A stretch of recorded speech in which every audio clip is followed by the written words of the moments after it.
시청자 여러분 안녕하십니까. 11월 5일 시사정담 시작하겠습니다. 백기종 시사평론가님 나오셨습니다.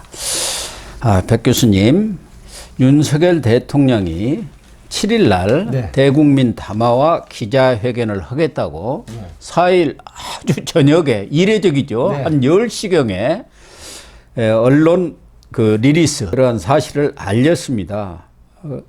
그런데 그동안에는 대통령실에서도 어떤 대책 발표라든가 이런 것은 당장 미국의 대선이 그렇죠. 지금 5일 날 시작이 되고 또 APEC, G20, G12 이 정상회담이 있으니까 거기 다녀와서 월말쯤 이렇게 발표를 하겠다 이렇게 돼 있었는데 전격적으로 7일로 당겼습니다. 뭐 10일 날이 임기 반환점입니다만은 그렇죠. 이것도 뭐 그렇게 큰 비중을 두지를 않았었던 것 같은데 워낙 지금 여권 전체에서 쇄신 압박이 강하다 보니까 좀 당긴 건가요? 그렇습니다. 이 정치 지형, 그러니까 여권 내 정치 지형으로 보면 이 소위 말하면 쇄신책을 내놓지 않고는 이 난국이라고 하는 이 부분이 이제 헤쳐나갈 수 없다라고 하는 판단이 선 것 같아요. 지금 언론에 보도가 됐지만 정진석 비서실장을 비롯한 참모들이 특히 그 예산안 시정 연설에 꼭 참석을 하시도록 요청을 했는데도 불구하고 아마 이제 한덕수 총리를 대신해서 대독시켰지 않습니까? 근데 이제 가장 큰 문제는 지금 분석이 이제 어떤 거냐면 최근에 뭐 예를 들어서 갤럽이라든가 뭐 여러 가지 리얼미터라든가 리서치 센터에서 조사한 게 이 19% 정도 선으로 지금 계속해서 낮아지는 지지율이 지금 목전에 지금 와 있지 않습니까? 근데 그렇죠. 거기다가 특히 뼈아픈 것은 이제 보수 우파의 성지라고 불리는 대구 경북, 또 PK는 그 다음이지만 대구 경북에서도 70대 이상의 이 소위 집토끼 같은 분들도 지지를 철회하는 지금 이게 수치로 나왔거든요. 18%가 나왔지 않습니까? 전체가 19%인데 PK에서 그보다 낮은 지지율이 나와버린 거 아닙니까? 그렇습니다. 이제 이런 부분인데 또 어떤 게 있냐면 지금 한동훈 대표가 강력하게 대통령이 직접 사과해야 한다고 하는 아주 임팩트 있게 지금 요구를 했고 그렇습니다. 그 김건희 여사의 이제 정말 대외 활동 그 자제가 아니라 중단이라는 표현을 즉각 중단을 하고 네. 이제 이런 전면적인 인사 쇄신도 요구해. 명태균 관련 논란이라든가 그다음에 개각이라든가 대통령 참모실의 인적 쇄신 이런 걸 요구를 했는데 특히나 조중동을 포함한 모든 보수 우파 성향의 메이저급 언론에서도 모든 칼럼이나 사설에서 다 비판하고 있고 심지어 TV조선 메인 앵커가 대놓고 대통령을 지금 비판을 했어요. 이런 상황은 지금까지 예로 봐서 정말 그 레임덕이 오는 임기 말해 정도에 나타나는 경향이었거든요. 그렇죠. 근데 지금은 임기 반환점이 채 되기도 전인데 이런 모든 이 메이저리급 보수 우파 언론 방송 신문에서 이 비판한다라고 하는 부분들 이런 부분들이고 특히 지금 여권에서 시도지사 협의회라든가 그다음에 언로라든가 또 3선 이상 중진이 추경호 원내대표하고 회의를 했지 않습니까? 이런 부분에서도 강력하게 쇄신을 해야 된다는 요구가 분출을 하고 있거든요. 그래서 아마 이제 그 대통령께서 그런 얘기도 나왔지 않습니까? 이렇게 건의를 하거나 직언을 드리면은 당신은 누구를 위해서 일하느냐 얘가 지금 칼럼까지 나왔지 않습니까? 이런 부분이면서 이제 여러 가지로 그 건의를 받아들이지 않는 부분들이 아마 윤석열 대통령께서 독자적인 판단을 했을 가능성이 있어요. 그렇다고 하면 7일 날 이제 담화를 하고 대국민 기자회견을 일문일답을 또 정말 받아내겠다, 하겠다, 이렇게 이제 발표를 했거든요. 이 부분이기 때문에 이러한 것들이 근간이 돼서 전격적으로 7일 날 대국민 담화 및 기자회견을 하겠다. 이런 저희가 아닌가 싶습니다. 친정까지도 지금은 완전히 돌아서 갖고 뭐든지 해야 할 때다. 그렇습니다. 쇄신책을 내놔야 된다. 유권자 만나기가 겁이 난다는 토론을 저도 지금 몇 분한테 들었거든요. 뭐 어제도 JTBC 가서 이제 뭐 김근식이나 또 뭐 박수현 의원이나 또 다른 의원들을 보통 만납니다. 그렇다고 하면 대기실에서 나오는 얘기도 관내에 가서 이 특히 여권 지금 국힘 쪽의 그 의원들 말씀이 나가서 유권자들 만나는 게 무섭다. 그리고 특히 전화가 많이 온답니다. 네. 이제 그 지역을 못 가니까 전화 와서 도대체 이걸 어떻게 해야 되느냐, 우리도 안타깝다라고 하는 이런 부분들이 결국은 대통령께서 이걸 풀어내야 된다, 솔루션을 제공해야 된다, 이런 의미예요. 예. 그런데 결국은 윤석열 대통령이 7일 날 대국민 담화 기자회견을 합니다마는 자칫하다가는 지난번 의료 대란 때 55분간인가 네. 총선 직전에 혼자 담화를 해가지고 그것 때문에 아마 국민들 또 유권자들이 엄청나게 돌아섰고 10석 이상이 날아가 버렸다고 그랬지 않습니까? 예. 그래서 대국민 담화라든가 기자회견의 그런 절차도 매우 중요하고 국민들한테 설득력 있는 그런 내용을 내놔야 한다는 그렇죠. 것이고, 지난번 국정감사 운영이 그때 대통령실에서 정진석 비서실장 나와가지고 법적으로 아무 문제가 없다, 정치적으로도 문제가 없고 상식적으로도 문제가 없다, 지금 법으로 따질 때가 아니지 않습니까? 아니죠. 명태균의 그러한 네네. 발언이라든가 통화 내용 같은 그렇습니다. 것은 그건 국민의 정서란 말. 특히 보수층 입장에서는 그렇죠. 도대체 대통령과 대통령 영분이라는 사람이 저런 허접스러운 사람들한테 그러니까요. 휘둘렸다는 것에 대해서 많은 이 보수 쪽에 있는 실망감. 사람들도 뭐 일반 국민들도 마찬가지고 실망감, 자괴감을 느낀다니까요. 그래서 이번에 과연 어떤 내용을 내놓을 것인가, 이게 매우 중요한 것 아니겠느냐.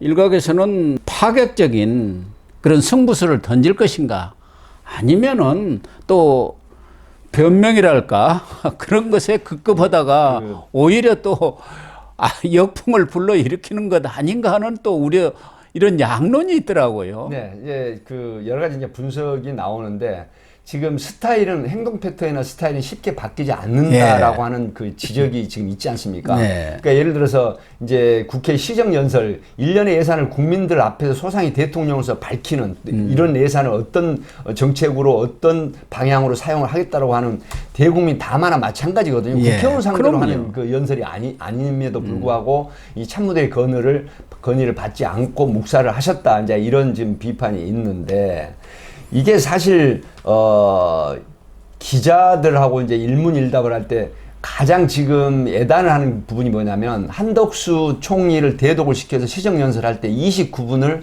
이제 야권이나 일부 그 비판 쪽 언론은 이 자화자찬했다는 얘기를 써요. 예. 뭐 예를 들어서 2분의 1을 자화자찬했다. 2년 6개월 동안 하루도 편할 날이 없이 이 국정을 전력 투구를 했다라고 하는데, 사실 지금 성과가 없거든요.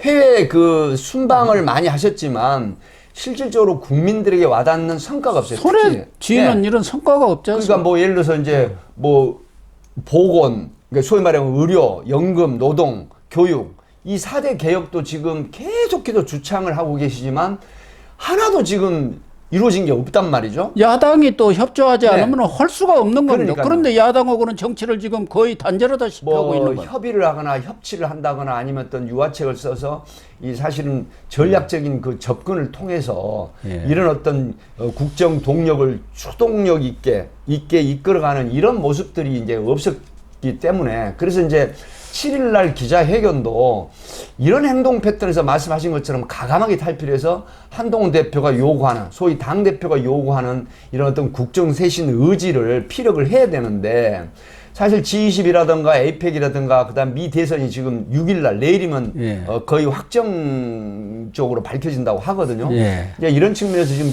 외교 안보도 상당히 지금 엄중한 엄혹한 수준 아니겠습니까? 네. 러시아에 이 북한이 파병이 돼가지고 지금 우크라이나전에 참여를 했다고 하는 부분들, 그 다음에 대선을 겨냥한 ICBM 발사라든가 참 여러 가지로 보니 국가 이 정책을 추진하는 수반으로서의 지금 성과가 없다는 게 대체적인 시각이지 예. 않습니까? 성과가 없다는 게 73%입니다. 그렇습니다. 어느 여론조사 네. 보니까요. 그래서 여당 대표가, 한동훈 대표가 원하는 그런 요구들, 예를 들어 국정쇄신에 관련해서 이제 기조를 바꾸는 부분들이나 개각, 그다음에 참모진, 그다음에 김여사, 사실 지금 17% 소위 대통령 윤석열 대통령의 지지율 하락이 가장 지금 큰 요인이 15에서 17%가 김건희 여사 문제입니다. 그렇죠. 이거는 국민 정서법이라는 거고 우리들 대한민국의 어떤 문화라고 하는 개념이 사실 상당히 지금 김건희 여사에 관련해서 지지율이 추락하는 거거든요. 예.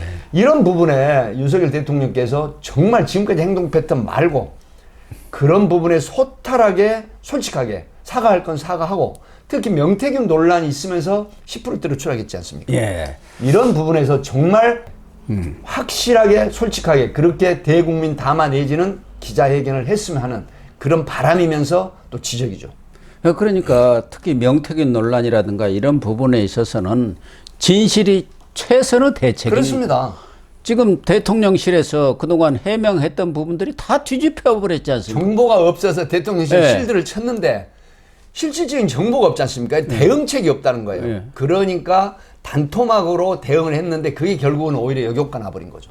그러다 보니까 이제 대통령실에서 얘기하면은 콩으로 믿질 매주를 않습니다. 쓴다 해도 네. 안 믿는다 이런 식이 돼버렸어. 그렇습니다. 대통령실의 어떤 발표라든가 이런 것들은 국민들이 최종적으로 믿고 신뢰해야 그게 국정의 동력이 되는 그렇죠. 것 아닙니까?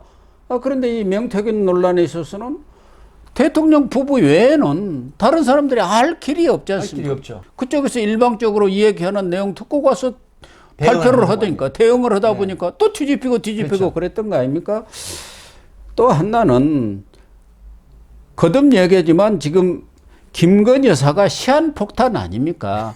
김건희 여사 문제에 대해서 어떤 방안을 내놓을 것인지 이것이 가장 중요한 것 아닌가 하는 생각이 들어요. 블랙홀입니다. 블랙홀이 되어 네. 왔어요. 이 부분에 대해서 윤석열 대통령이 확고한 입장을 좀 표명해 줘야 할 것 같아요. 네, 아무리 부인이 중요하다고 하지만 나라라든가 국민보다도 더 중요한 건 아니지 않습니까? 그렇습니다.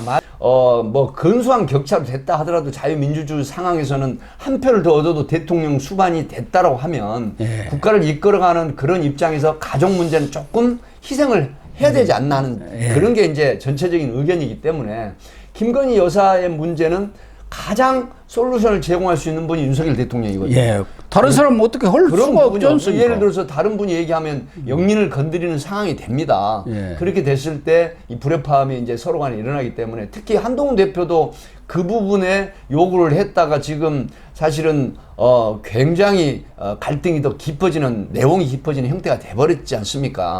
디올백 사건으로 국민 눈높이에서 좀 해결해 줬으면 좋겠다 했다가 그만두라고 했던 거 아닙니까? 그래서 이제 그 윤석열 대통령께서 사실은 김건희 여사하고 정말 솔직하게 서로 대화를 하셔가지고 일정한 기간 동안 좀 자중하는 이런 모습을 보인다고 하면 국민들도 대통령 부인인데 얼마나 그 비판 내지는 그런 어떤 악의적인 생각을 하겠습니까? 그러면요. 네. 그래서 저는 우선 이달 중순경에 에이펙 페루 리마에서 열립니다만 정상회담에 그 참석자 나가는데 근신하고 자제하는 측면에서 이번에는 동반을 좀 안 하는 것도 하나의 방안 아니겠냐. 그렇습니다. 기자회견 때도 아마 기자들이 물을 거예요. 그렇습니다. 저도 공감입니다. 왜 그러냐면 지금 김건희 여사가 이제 대통령 당선인 신분 그 전후로 해가지고 많은 국민들 앞에서 기자회견을 했지 않습니까? 예.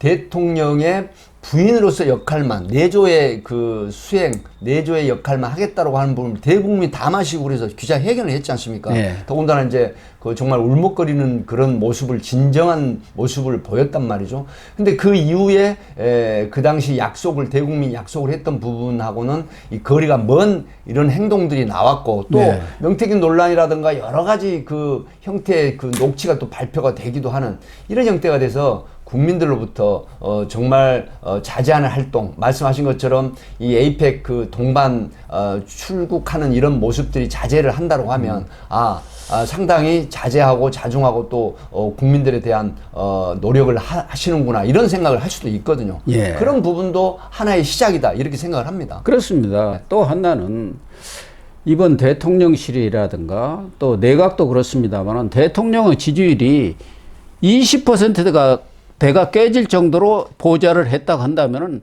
원래는 전원 다 사퇴를 해야 하는 겁니다. 인적 책임을 쇄신을 지고. 전면적으로 하는 게 좋죠. 예, 내각도 마찬가지고요. 이제 한덕수 총리도 할 만큼 했지 않습니까? 네. 또 몇몇 장관들을 보면 저분이 왜 그 자리에 있는지 뭐 행안부 아무런 존재감도 없는 장관이라든가 사람들도 그다음에 있고요. 보건복지부 장관이라든가 지금 여러 가지 현안에 있어서 그 국민으로부터 일부 비판을 받거나 또 정책을 그 강력한 리더십을 가지고 이 임팩트 있게 끌어가지 못하는 부분들이 많이 노정이 됐지 않습니까? 특히 대통령 참모들에 대해서도 이번 명태균 사태 등을 거치면서 참모들이 전혀 역할을 못하는구나. 그런 인식들을 많이 가졌고, 그래서 전에는 한동훈 대표가 한남동 라인, 이른바 김건희 그렇죠. 라인에 대한 인적 쇄신을 요구를 했습니다만은 그건 당연한 얘기고, 네. 이번에는 대통령실 전반적인 그런 참모진에 대해서도 쇄신이 필요하다.